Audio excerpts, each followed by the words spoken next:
tivesse estado ali, naquela multidão que a tua morte pediu, que te crucificou, eu tenho que admitir, teria eu também cravado numa cruz tuas mãos, meu Jesus, se houvesse estado ali.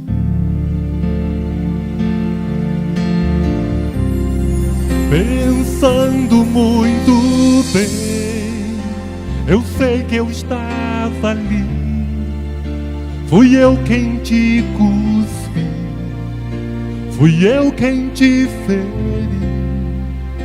Pensando muito bem, fui quem o coroei, com espinhos eu sangrei, tua face, meu Senhor, também estava ali.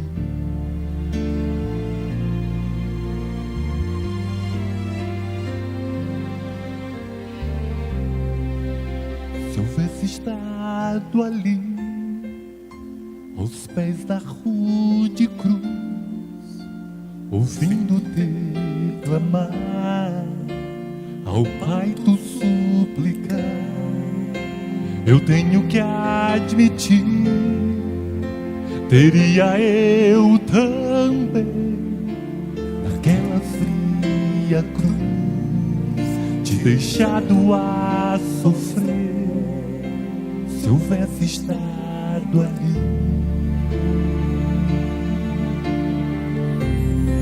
Pensando muito bem, eu sei que eu estava ali, fui eu quem te cuspi, fui eu quem te feri.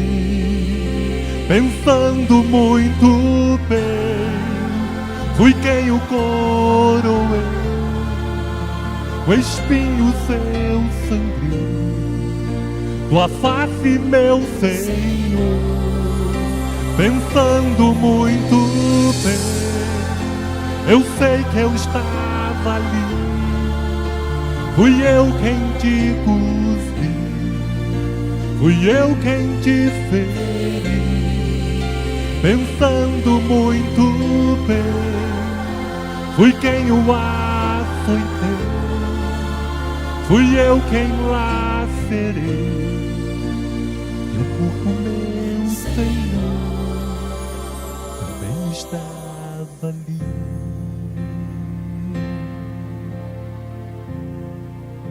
Eu sei que eu estava ali,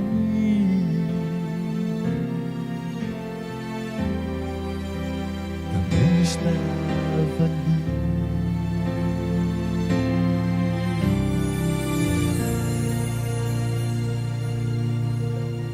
Louvado seja o nome de Deus. Amém.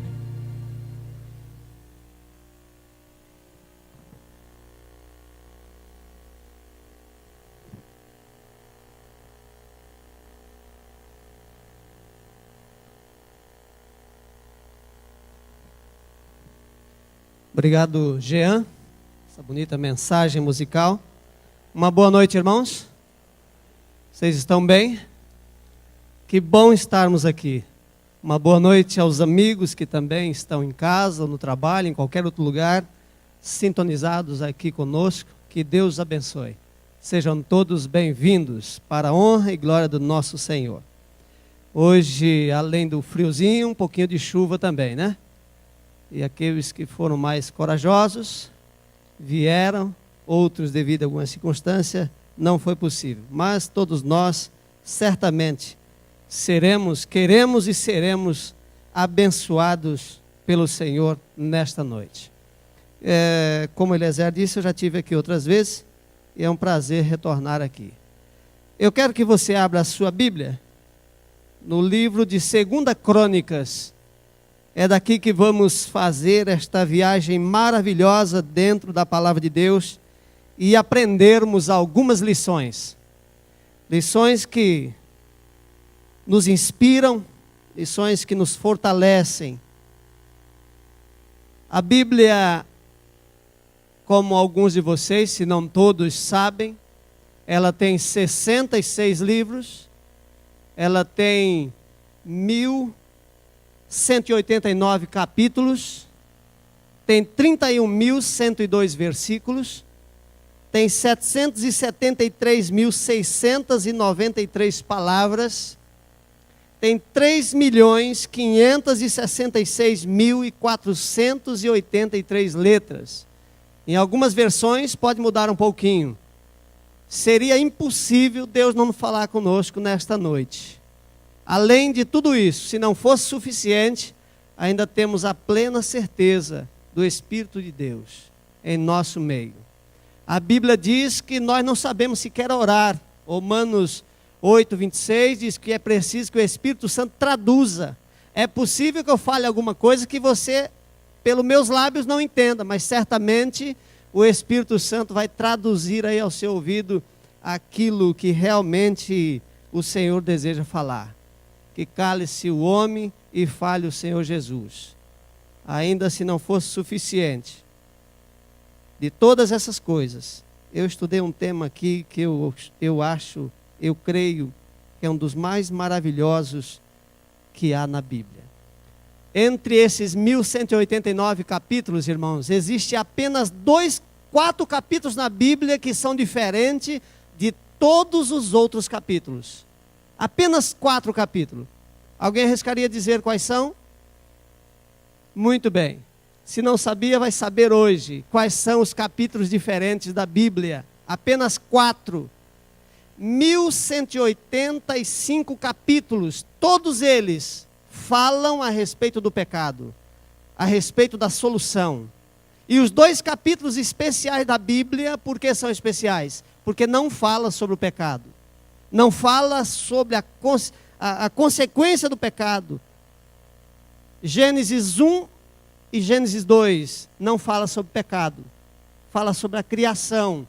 Já o capítulo 3 em diante, já começa a falar sobre o pecado. E apresenta também uma solução.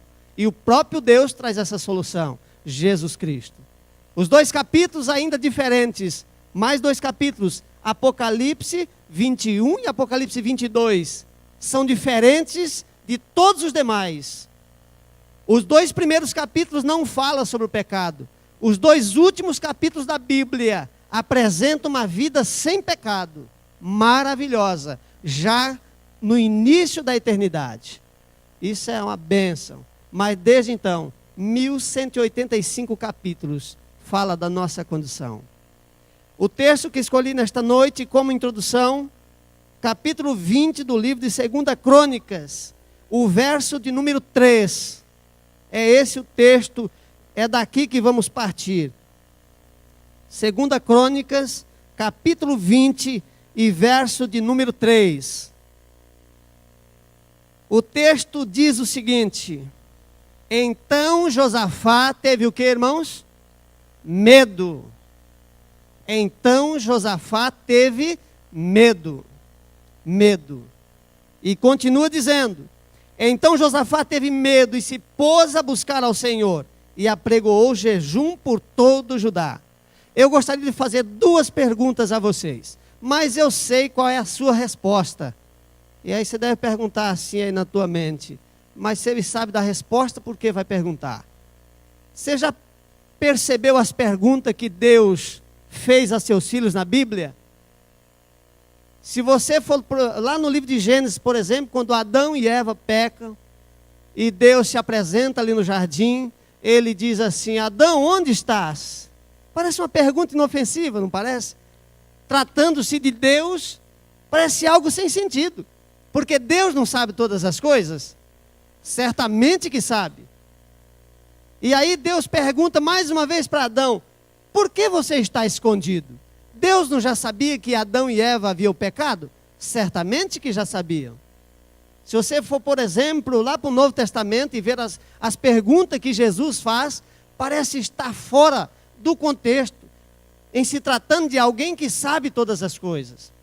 Você vê, por exemplo, Jesus perguntando ali àquele homem que era cego: o que você quer que eu faça a você? Certamente que o homem gostaria de ficar são, gostaria de enxergar. Você vê, por exemplo, lá no Getsêmani, quando foram prender a Jesus, e aquele alvoroço tremendo, adrenalina a mil, Jesus pergunta assim: o que vocês querem? A quem vocês estão procurando? Há algumas perguntas na Bíblia que Deus faz que parece serem assim, estarem fora do contexto. Mas por que é que Deus pergunta? Porque nem sempre nós sabemos responder. E Deus faz uma pergunta para iniciar um diálogo, para conversar conosco. Deus força um diálogo, Ele quer conversar. Se você for, por exemplo, no livro de Isaías 1, verso 18, o Senhor diz assim, ó: vinde, vamos conversar, vamos bater um papo, conte para mim qual é o teu pecado. E Ele disse: não importa o tamanho que seja, não importa a mancha que ele tenha causado, eu quero torná-lo você branco como a neve, eu quero purificá-lo. Deus pergunta porque nem sempre sabemos responder o que convém, e Deus quer conversar conosco. Deus é um Deus de diálogo. Então gostaria de fazer duas perguntas a você, mesmo já sabendo da resposta. A primeira pergunta: quantos aqui nesta noite estão isentos de problema? Ninguém. É por isso que eu sei da tua resposta. Porque ninguém aqui nesta noite está isento de problema. Você que está aí na sua casa, nos assistindo, ninguém está isento de problemas. Todos nós, sem ao menos esperar, sem estar preparados, os problemas vêm. A segunda pergunta, que eu também já sei da sua resposta: sabe quando vai vir o próximo problema? Não podemos saber. Eles vêm. Enquanto vivermos por este mundo, enquanto vivermos por esta terra, queridos, nós apenas teremos chuviscos de felicidade, gotinhas de felicidade. O que nos espera na vida eterna é felicidade na sua plenitude. É o que Deus tem reservado para nós. Ele diz: eu vou limpar dos seus olhos toda lágrima. Não é que Deus vai pegar um lencinho e sair de um por um limpando os olhos. É que Deus vai tirar da nossa vida aquilo que nos causa lágrimas, nos causa sofrimento. Ao mesmo tempo que estamos felizes e pensamos que vai tudo bem, daqui a pouco estamos cheios de problemas e chorando. Queridos, nós encontramos nesse texto o homem de Deus chamado Josafá. E a pergunta que temos que responder juntos nessa noite é: por que é que Josafá está com medo? Por que Josafá tem medo? Será que Josafá não está preparado o suficiente? Josafá é um rei. Será que o seu reinado está sem dinheiro, sem recursos financeiros? Será que o seu reinado está desguarnecido? As fronteiras não estão guardadas? Será que Josafá está endividado? Será que Josafá tem inimigo por todas as partes? Nós temos que descobrir por que Josafá está com medo. Por que Josafá tem medo? Quando Israel se dividiu em dois, há pelo menos 8 dinastias antes desta, lá atrás, Judá e Israel separaram-se. Israel se dividiu em duas. De um lado ficou Israel com capital Jerusalém, e do outro lado Judá com capital Samaria. E no período de Josafá, diz o texto: então Josafá teve medo e pôs-se a buscar ao Senhor. Eu não sou uma pessoa medrosa, mas tem algumas coisas que me assustam. E por incrível que pareça, baratas me assustam. Não gosto de baratas. Sabe, me causa um certo pavor. Outro dia, era por volta de umas 3 horas da manhã, eu acordei meio que sem sono, e então fui ler um pouco. A minha casa é muito limpinha, a minha esposa é muito cuidadosa, mas eu estava sentado no sofá e eu vi um objeto voador não identificado ainda, vindo na minha direção, branco. E eu fiquei olhando, e ele veio e assentou-se aqui poucos centímetros do meu ombro. Era uma barata. E na hora eu fiquei muito apavorado. Eu parei a leitura e falei: bom, agora o que eu faço, essa barata? Era 3 horas da manhã, não dava para gritar para a mulher. Geralmente é ela que mata. Mas eu não ia acordá-la, porque senão eu ia sofrer algum dano também. Né? Me acordando para matar barata. E eu fiquei esperando. Falei, ela vai ter que ir embora. E ela ficou por ali, e eu parei a leitura, e ela saiu voando de novo. E no outro dia, já o dia amanhecido, eu falei para minha esposa. Ela falou, mas você não matou a barata? Eu falei, não matei. E ela está aqui por dentro de casa. Você vai ter que encontrá-la agora e matar. Mas eu não sou uma pessoa medrosa, mas nós temos medo. Mas por que é que Josafá tem medo? Ele está com medo. O texto diz que Josafá está com medo. Nós temos que descobrir isto. Judá, o verso 1 do capítulo 20, começa a nos indicar algumas coisas. Mas será que é esta a razão do medo de Josafá? Depois disto o quê? Depois de Josafá estabelecer o seu reino, e muito bem estabelecido, logo em seguida, diz o verso, vieram os filhos de Moabe, os filhos de Amon, e com alguns dos amonitas, vieram contra eles, os neonitas também vieram a peleja contra Josafá. 3 nações. Josafá um dia acordou tranquilo da vida e alguém chegou e deu a notícia para ele. Josafá, está vindo aí 3 turmas, 3 povos daqueles cruéis para tomar o seu reinado, para tomar Judá. Quem eram os amonitas? E quem eram os moabitas? Eu não sei se você recorda da história lá no livro de Gênesis, lá atrás. Lá pelo capítulo 28, se não me falha a memória, ali quando Abraão divide as terras e o seu primo Ló está com ele, e Ló escolhe uma planície e vai morar lá. Ló vai para Sodoma. Depois veio lá os anjos do Senhor e disse, eu estou indo para Sodoma, destruir Sodoma, e Abraão começa a interceder pelos moradores, e o anjo vai dizer, se lá tiver 50 eu não vou destruir. 40, até chegar em 10. Mas não teve jeito. O anjo foi para lá e o único justo que achou ali em Sodoma era Jó e a família de Jó. De Ló, aliás, perdão. E diz que quando eles saíram dali, saiu Ló, 2 filhas e a esposa. Saíram 4 pessoas. Os anjos, inclusive, diz que tiveram que pegar na mão de Ló e arrastá-lo para fora da cidade. Trazer a força praticamente. E naquele trajeto diz que, e a ordem era para que não olhasse para trás, e diz que a esposa de Ló olhou para trás e ficou ali no meio do caminho como uma estátua de sal. E então Ló e as suas filhas partiram e ficaram abrigados numa caverna. E aí começa dali surgir essas 2 nações, os amonitas e os moabitas. Porque uma das filhas de Ló teve a ideia brilhante. Disse assim, olha, o nosso pai está velho e nós vamos fazer o seguinte, vamos embebedá-lo e vamos nos deitar com ele, porque senão a sua descendência vai morrer. Tiveram esta ideia. Isto não era ideia de Deus. E as 2 filhas de Ló deitaram-se com ele. E dali surgiram 2 nações, inimigas de Deus, ferrenhas. Os moabitas e os amonitas. Eram primos, essas 2 nações. E esse povo era terrível. Eles pegavam aqueles que eles julgavam ser seus inimigos e tiravam a pele e penduravam em estacas. Era um povo cruel. E a fama desse povo era conhecida. E os 2, os primos, as nações primas, se juntaram para ir tomar Judá, na planície ali do Jordão. E como se não bastasse, ainda uma outra nação une-se aos moabitas e os amonitas, que são os neonitas. Os neonitas são os vizinhos bons. Eles não tinham nenhum problema com Judá, mas quando eles passaram lá, se uniram para guerrear contra Judá.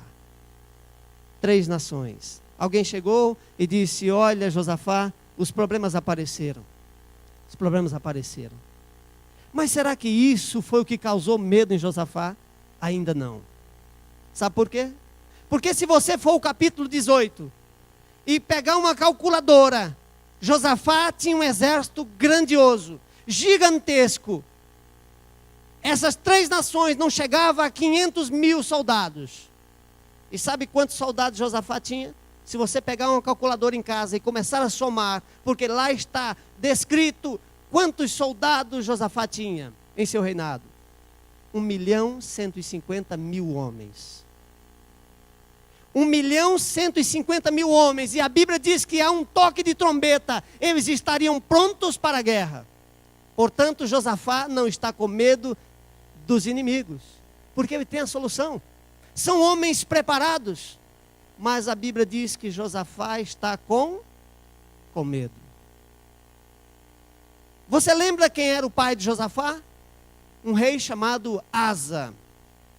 O rei Asa, ele não era e não foi um dos piores reis que já governaram Judá. Foi até bom, inclusive a Bíblia termina a sua vida dizendo que ele temeu ao Senhor, ele serviu ao Senhor. Mas durante o reinado do rei Asa, ele permitiu algumas coisas que saíram do controle.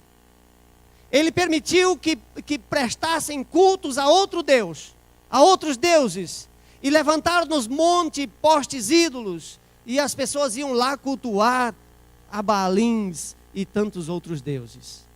A coisa meio que andou assim, empurrado com a barriga, meio que desleixado. E quando Josafá assume o reinado do seu pai, ele coloca 3 grandes reformas para serem feitas. A primeira grande reforma que Josafá coloca é a questão espiritual.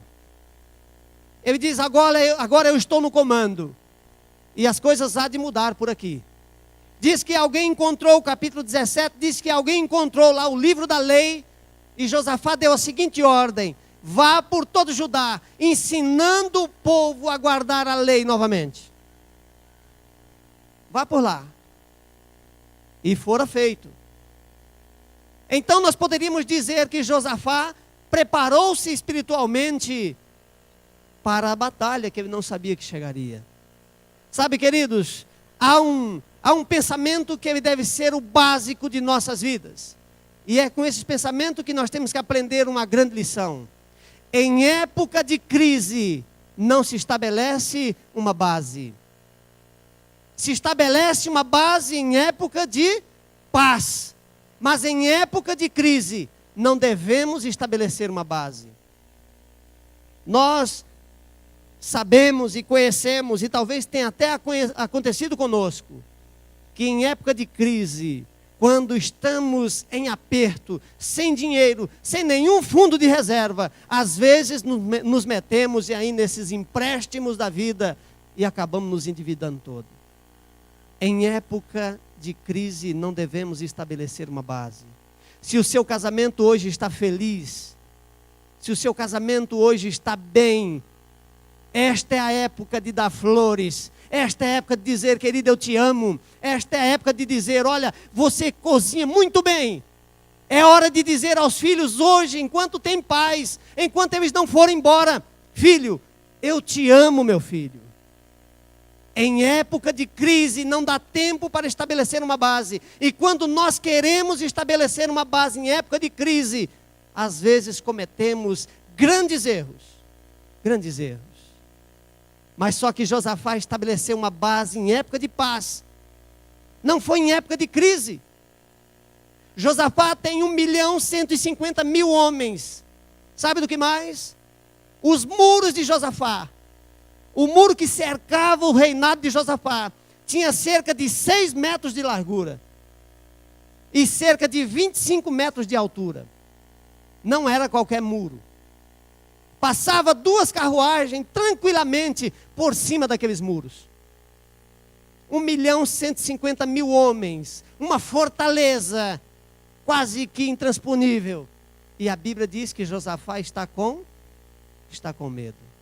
Por que é que Josafá está com medo? Se não bastasse, irmãos, se você ler aí a partir do capítulo 17, você vai encontrar a citação, e Josafá construiu cidades armazéns. Sabe o que é isso?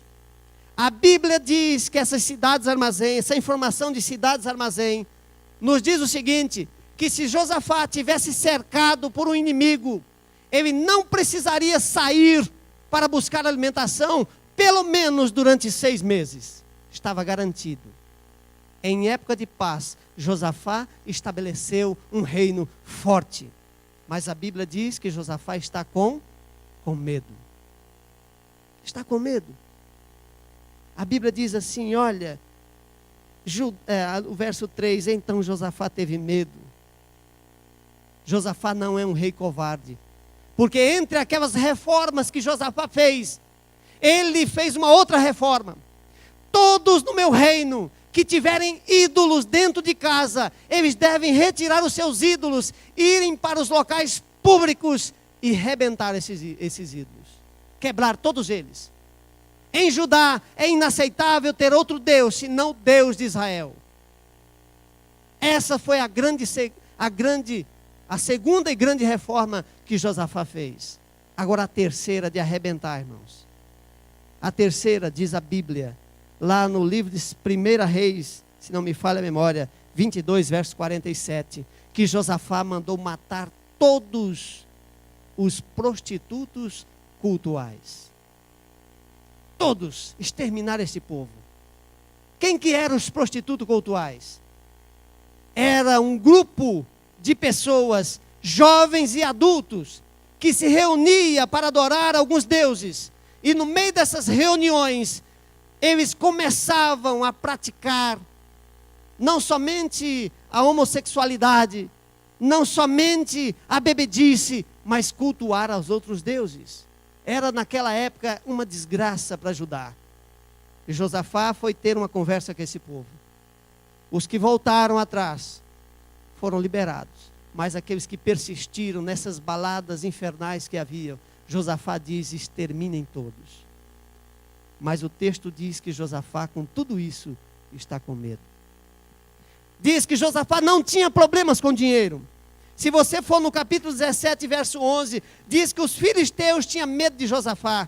Trouxeram para Josafá 7.700 carneiros. Diz que os da Arábia trouxeram também 7.700 bodes. Eu não sei para que tanto carneiro e tanto bode, mas eles trouxeram. Eles estavam com medo de Josafá. E diz que eles, junto com esses animais, trouxeram tesouros e encheram os cofres de Josafá. Mas o texto diz que Josafá está com medo. E nós temos que descobrir porque um homem com tudo isso nas mãos ainda tem medo. Então vamos começar a entrar e descobrir por que é que Josafá está com medo. Josafá, não sei se vocês lembram, mas Josafá tinha um filho. Seu nome era Jeorão. Esse rapaz seria o seu sucessor. Ele iria assumir o trono posteriormente.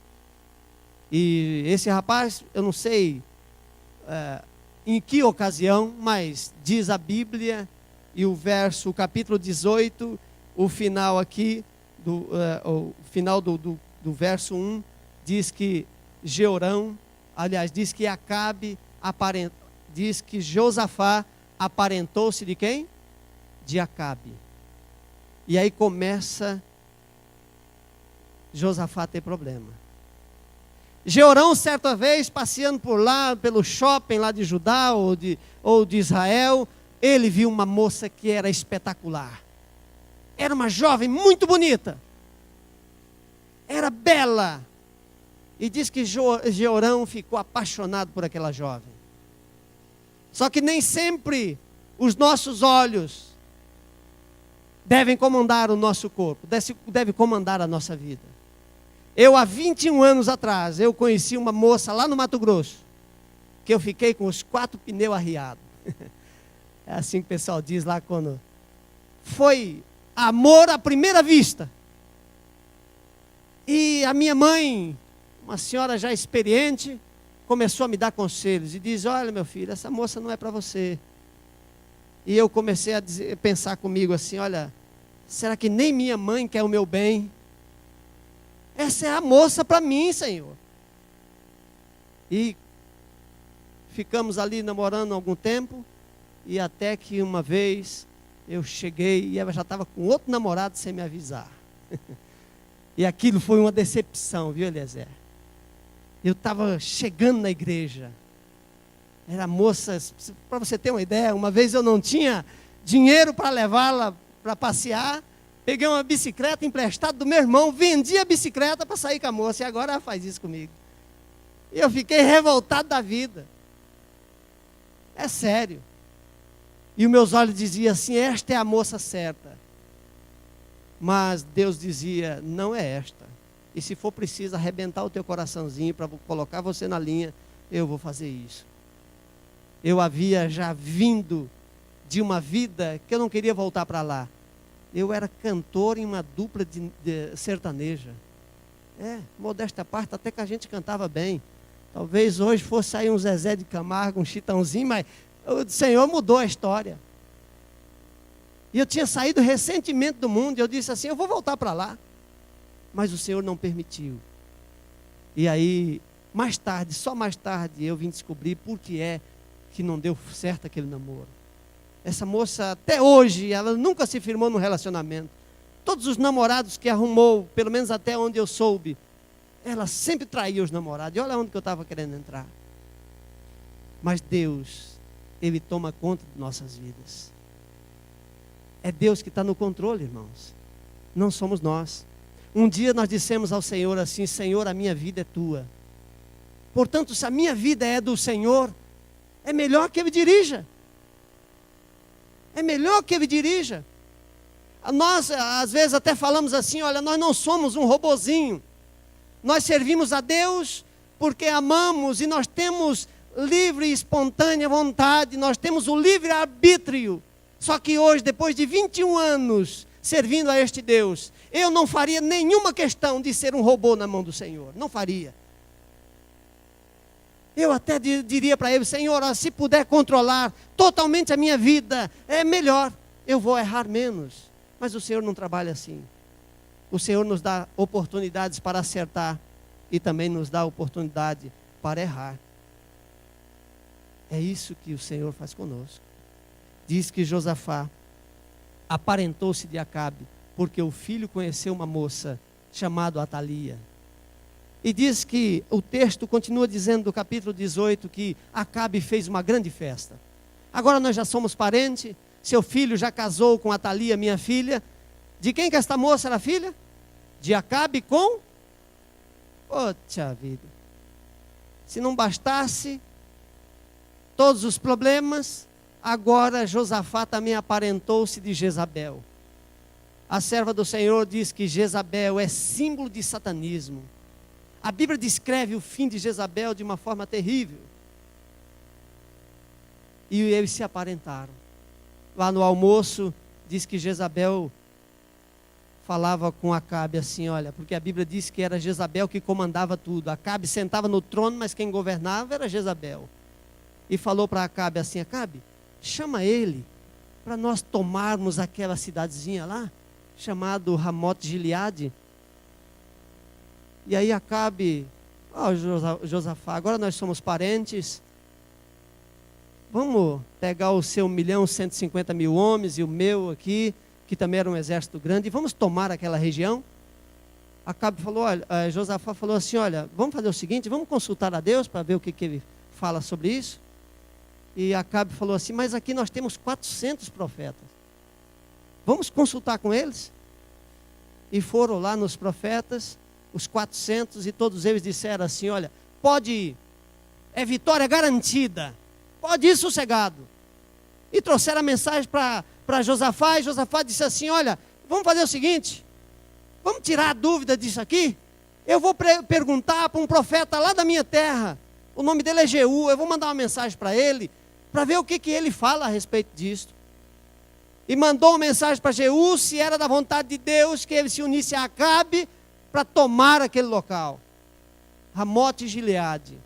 E diz que Jeú falou com o mensageiro, diga para Acabe não se envolver, diga para Josafá não se envolver com Acabe em nenhum negócio.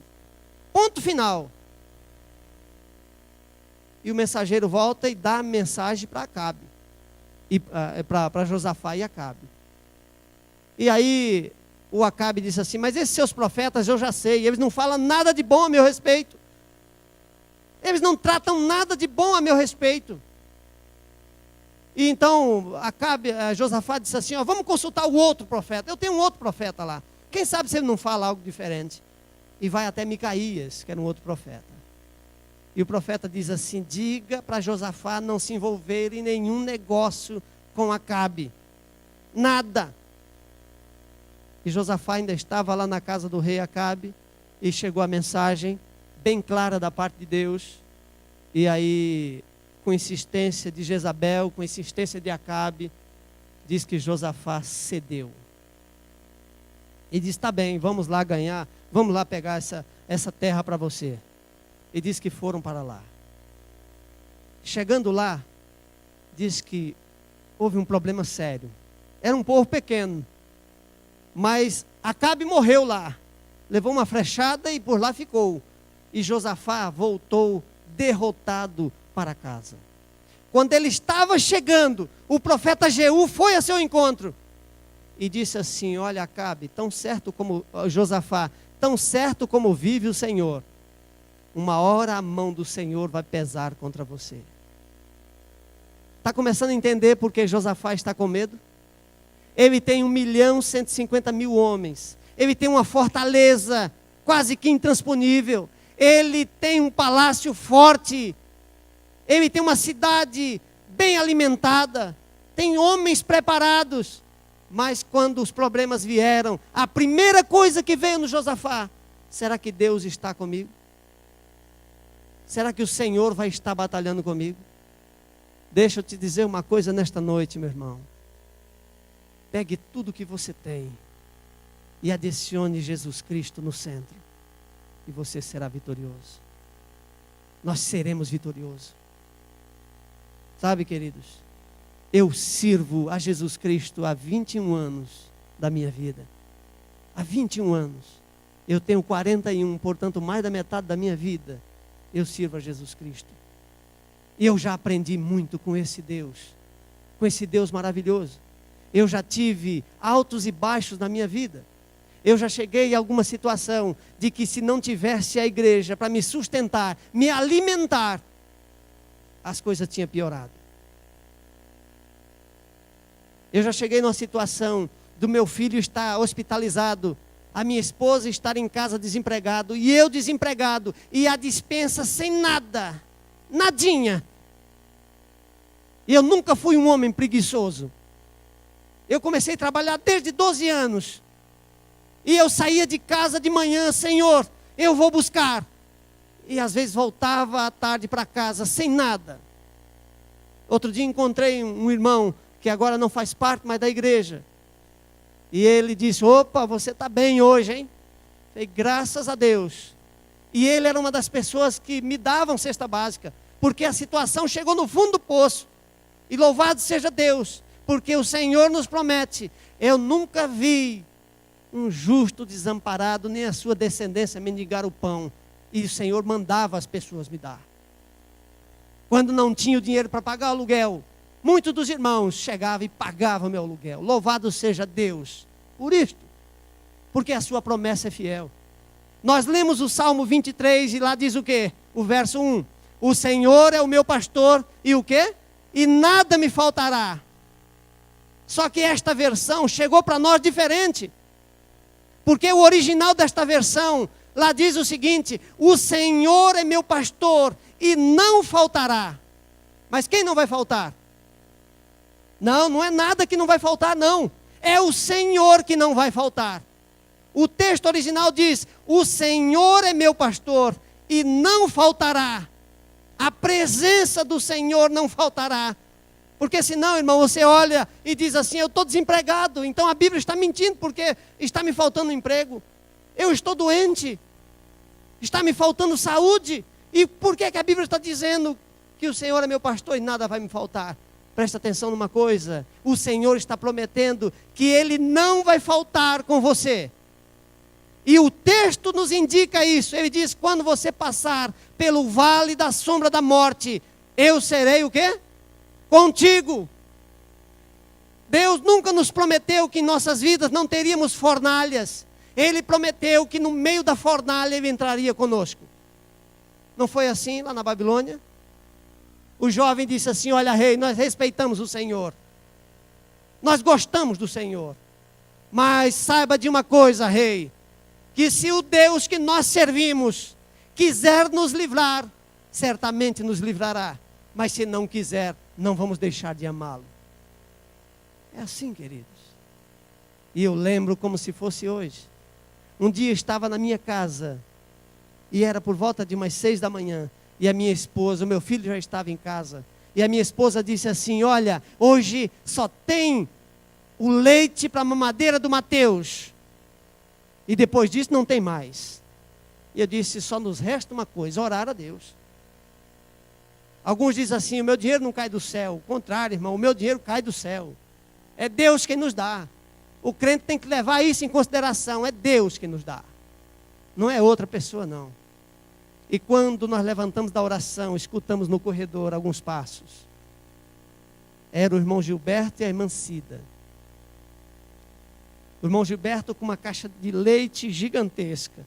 Aliás, o irmão Gilberto com uma cesta básica gigantesca. E a irmã Cida com uma caixa de leite. Mas isso aí ainda não é a bênção maior.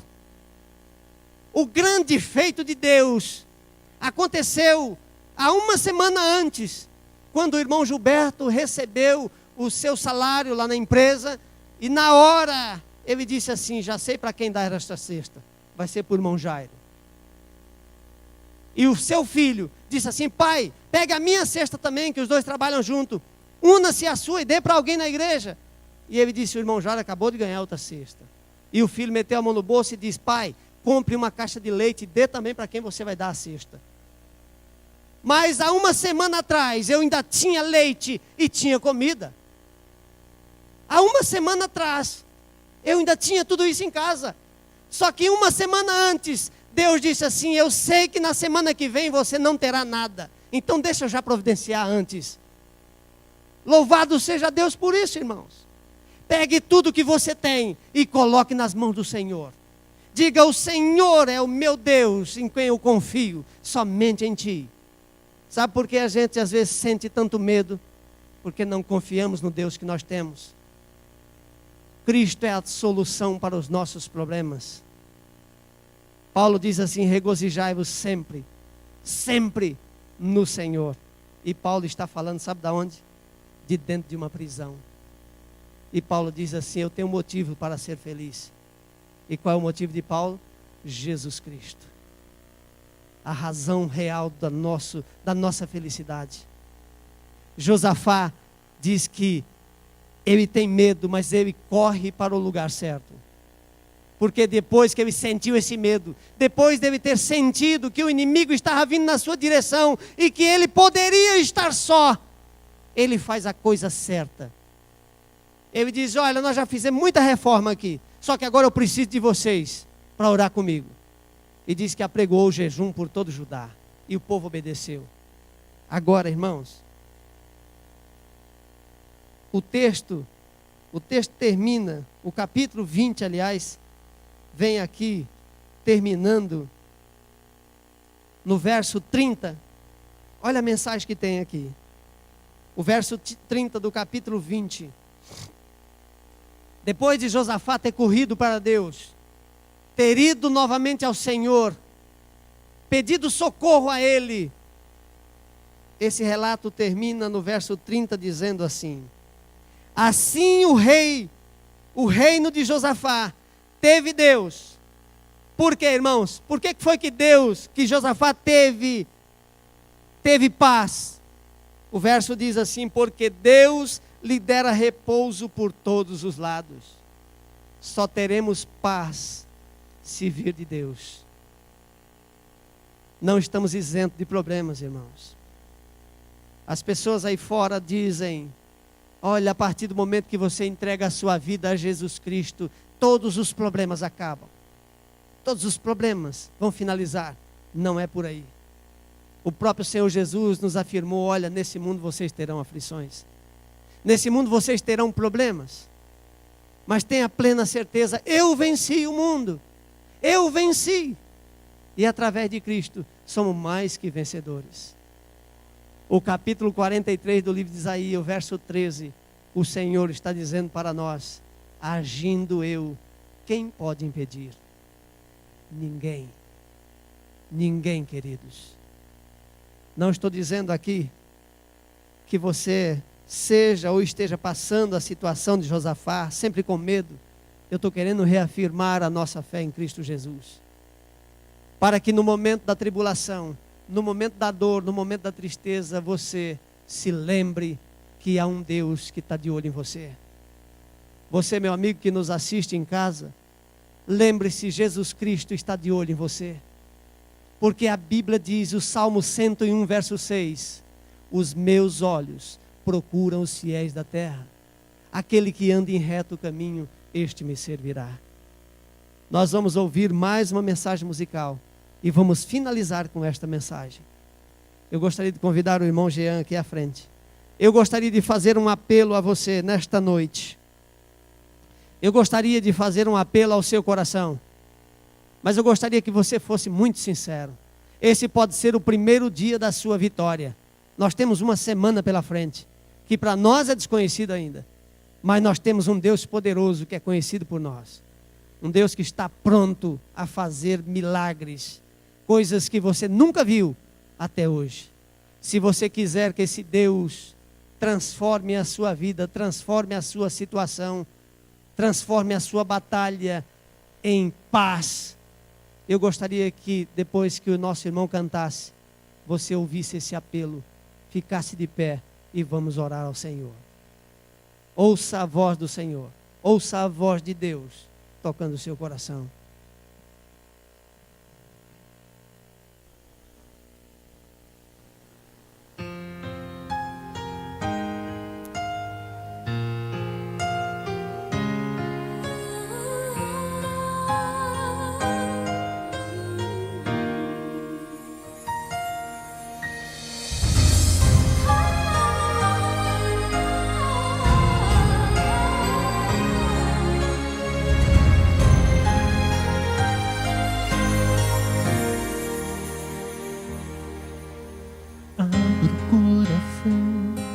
E a janela, vejo o sol de um novo dia.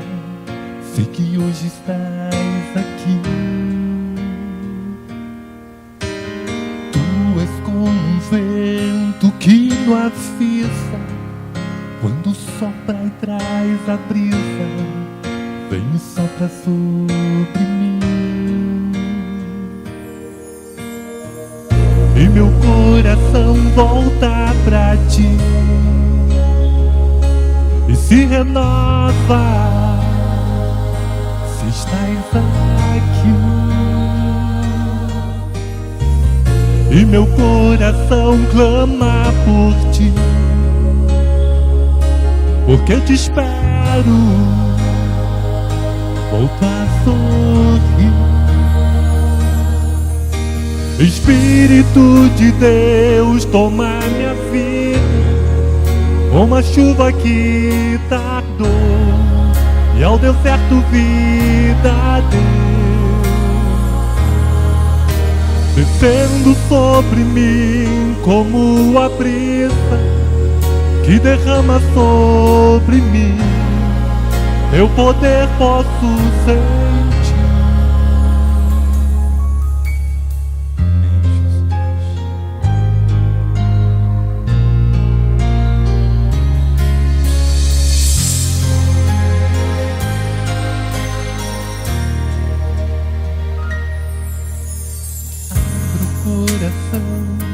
E a janela, vejo o sol de um novo dia. Sei que hoje estás aqui. Tu és como o vento que no avisa, quando sopra e traz a brisa, vem e sopra sobre mim. E o meu coração, Jesus, e meu coração volta pra ti e se renova se estás aqui. e meu coração clama por ti, porque te espero, volto a sorrir. Espírito de Deus, toma minha vida, como a chuva que tardou e ao deserto vida deu, descendo sobre mim como a brisa que derrama sobre mim. Teu poder posso sentir. Espírito de Deus, toma minha vida, como a chuva que tardou e ao deserto vida deu, descendo sobre mim como a brisa que derrama sobre mim. Teu poder posso sentir. Espírito de Deus, toma minha vida,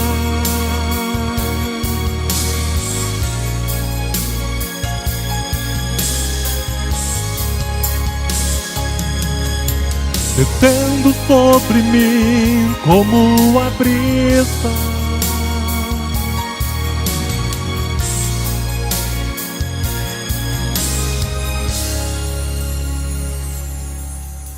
descendo sobre mim como a brisa que derrama sobre mim. Teu poder posso sentir. Oh, glória a Jesus, amém.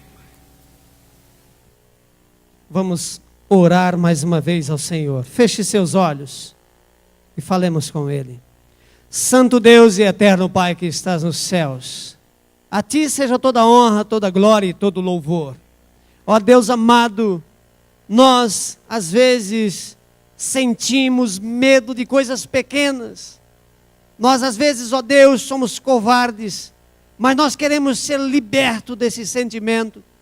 Ao passo que compreendermos e sabermos que o Senhor é o Deus forte, o Deus poderoso que está conosco, que tem nos protegido e nos guardado, e não tem nada que sobreponha ao seu poder.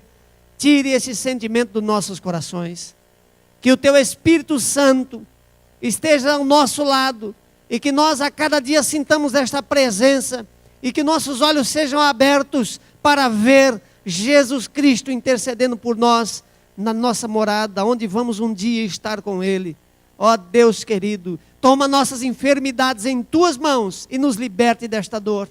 Toma os nossos pecados confessados e lança-os na profundeza do mar. Ó Deus amado, nós queremos Te servir. Nós queremos estar sempre com o Senhor.